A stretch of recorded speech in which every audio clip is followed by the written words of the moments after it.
Hello guys, welcome back to my channel. Keep learning 416. Please আপোনালোকৰ মোৰ চেনেলটো যদি চাই ভাল পাইছে প্লিজ লাইক এণ্ড সাবস্ক্ৰাইব কৰি দিব যাতে আৰু যদি কিবা ভুলভ্ৰান্তি হৈছে প্লিজ কাইন্ডলি দেখুৱাই দিব যাতে মই আগুৱাই যোৱাত সহায় হয়। সো আজি আপোনালোকৰ কাৰণে লৈ আহিছো আমাৰ যোনটো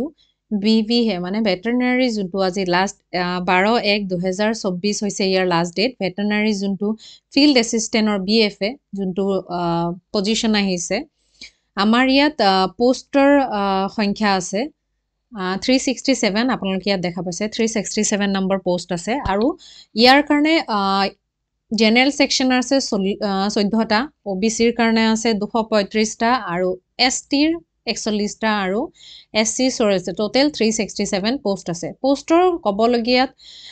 যেনেকৈ আপোনালোকৰ স্টাৰ্ট ডেটটো যোনটো কোনটো ডেটৰ পৰা আপোনালোকে হেৰি কৰিব 27 সেপ্টেম্বৰৰ পৰা fresh form fill up start হৈছে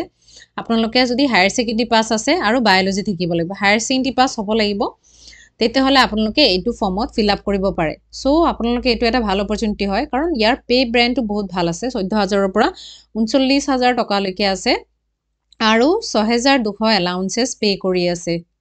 ঠিক আছে তো আপোনালোকে যেতিয়া নেক্সট এপ্লাই কৰিব এজটো কি হ'ব মই কৈ দিছো ইয়াত ক্যান্ডিডেটৰ এজ মানে 21 বছৰতকৈ কম হ'ব নালাগিব আৰু 40 বছৰতকৈ বেছি হ'ব নালাগিব আপোনালোকে যেতিয়া আপাৰ এজ লিমিট হেৰি কৰিব তেতিয়া এজ পাৰ গভৰ্নমেন্ট নৰ্মছ হ'ব বাকি এক্সাম বিলাকত যেনেকৈ 5 বছৰৰ হেৰিৰ কাৰণে থাকে OBCৰ কাৰণে থাকে বা হেৰি সৰি বেয়া নাপাব 5 বছৰ যেনেকৈ ST/SCৰ কাৰণে থাকে আৰু 3 বছৰ OBC MOBCৰ কাৰণে থাকে কিন্তু ইয়াত মই এটা কথা কৈ দিও OBC আপোনালোকৰ যোনটো আগতে ক্ৰিমি লেয়াৰ হেতু ক্ৰিমি লেয়াৰ বুলি মেনশন কৰা হোৱা নাই যদি আপোনালোকৰ নন ক্ৰিমি লেয়াৰ আছে MOBCৰ তেতিয়াহে ইয়াত কাউন্ট হ'ব যদি ক্ৰিমি লেয়াৰ আছে তেতিয়াহলে আপোনালোকৰ কাউন্টিং নহব আৰু এজ লিমিটটো আপোনালোকৰ কোড দেখুৱাব লাগিব আপোনালোকৰ হায়াৰ সেকেন্ডাৰী এডমিট কাৰ্ড বা মেট্ৰিকৰ এডমিট কাৰ্ডত লিখা থাকিব লাগিব বা গভৰ্নমেন্টস ৰিকগনাইজড কিবা এটা কাউন্সিল তেনেকুৱা ডকুমেন্টস হলেহে একসেপ্টেড হ'ব নহলে একসেপ্ট নহয় ওকে এতিয়া কথা পাতো আমি কোৱালিফিকেশনৰ কথা চাবলৈ গলে ইয়াত আপোনালোকক দিয়া হৈছে যে কেন ভেটেৰিনাৰী ফিল্ড এছিষ্টেণ্ট হ'বলৈ হলে কি কি থাকিব লাগিব তো ফাৰ্স্ট লিখা হৈছে HSLC পাস হ'বই লাগিব মানে তেখেতৰ হায়াৰ সেকেন্ডাৰী পাস বা হাই স্কুল পাস হ'ব লাগিব কিন্তু বায়োলজি এটা সাবজেক্ট থাকিবই লাগিব কাৰণ ৰুল 8 হিসাবে এনিমেল হাজবেন্ডাৰীত এটো বহুতে দৰকাৰী কাৰণ এনিমেল হাজবেন্ডাৰীৰ পজিশন হয় next physical standard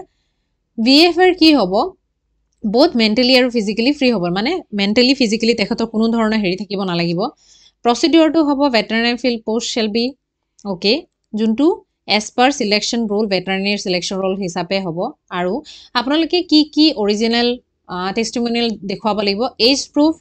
caste proof মানে ageৰ certificate casteৰ certificate যোনটো অহম গগৰ শিলচৰ আৰু ডিক্লেৰেশন ফৰ্ম এৰ আন্ডাৰত থাকে হেতু দেখুৱাব লাগিব আপোনালোকে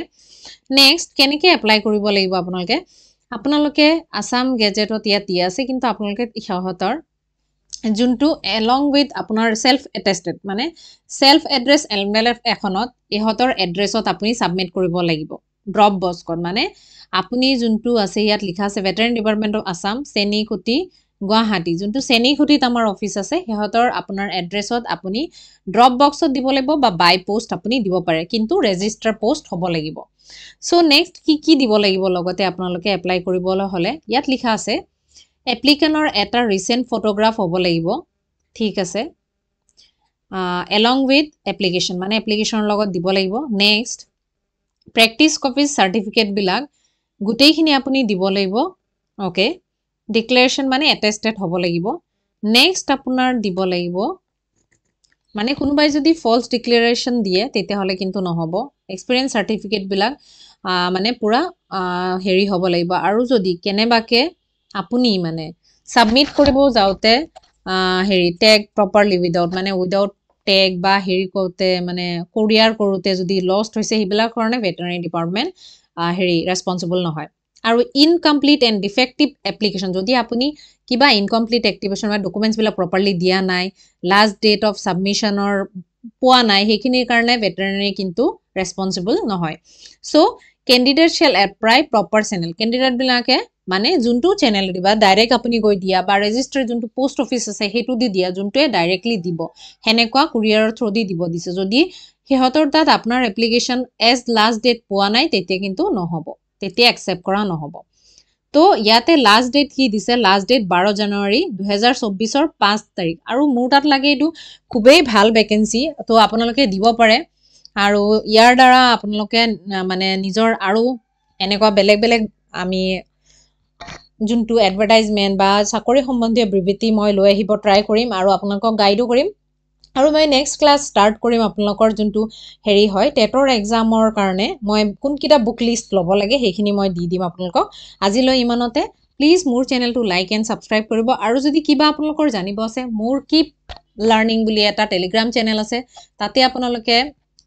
মোক হেৰি কৰি ফলো কৰিব পাৰে আৰু মোৰ ইনষ্টাগ্ৰাম চেনেল কিপ লাৰ্ণিঙত আপোনালোকে কিবা কুৱেশ্যন থাকিলে সুধিব পাৰে থেংক ইউ আজিলৈ ইমানেই আৰু আপোনালোক সবকে মোৰ ফালৰ পৰা হেপী নিউ ইয়াৰ আজি যেহেতু লাষ্ট ডে আৰু কালিৰ পৰা এটা নতুন দিন ষ্টাৰ্ট হ'ব সো আপোনালোকে এটা ৰিজলিউশ্যন লওক যে এইটো বছৰত আমি চাকৰি পামেই আৰু সাকসেসফুল হ'মেই thank you bye bye take care